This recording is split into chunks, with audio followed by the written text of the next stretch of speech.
A mysterious respiratory disease already detected in hundreds of dogs across the country is now in LA County. Almost a dozen cases reported here since just Thursday. Dr. Karen Einert is the director and chief veterinarian of Veterinary Public Health at the LA County Department of Public Health, and she joins me now. Doctor, thank you so much for being with me tonight. Let's just start with, I know we have a lot of dog owners in the viewing audience tonight. What makes this new illness so mysterious? Well, the big concern is we don't know what is causing it. All the tests are coming back negative, so we don't really know how to treat it or how it's being spread. And some dogs get sick so quickly that they could die within just a couple of days. So when you say that they're testing negative, this is for common respiratory symptoms, yet they are showing symptoms. What are some of these symptoms to this mysterious illness?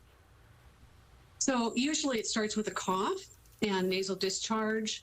They might start hacking and vomiting, and then they can go into respiratory distress where they can't breathe. And it's really important for people to take them right into the veterinarian so that they can be assessed and provided symptomatic treatment and possibly antibiotics. Right now, we don't know if they are that effective. We're just in the case finding situation right now.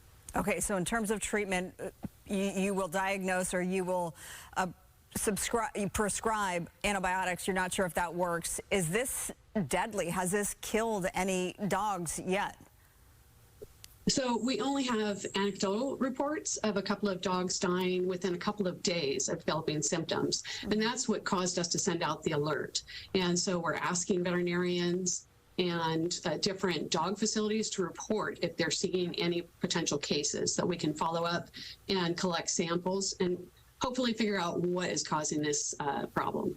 All right, so we're seeing these, images of these adorable animals at home and then also at the dog park. What are some tips to avoid it? So we suspect that this is spreading dog to dog like a regular respiratory virus through aerosols, through shared water bowls. So going to dog parks, yes, there's a greater risk that your dog could pick this up. However, we haven't heard about a huge number of cases yet, and no outbreaks have been reported. So the risk is probably still relatively small. Okay, risk still relatively small. And then let me just ask you this, because it's the holidays, it's a holiday week, a lot of people potentially going out of town. They had plans to board their dog. What's your word to them? So if you're boarding your dog, make sure your dog is healthy. No ill dogs should go into boarding facilities. And then, let the facility know if the dog becomes ill while it's there, they can take it to a veterinarian right away so it can get treatment, even if you're on vacation. And then if your dog becomes ill after you come back, take it again to a veterinarian for assessment.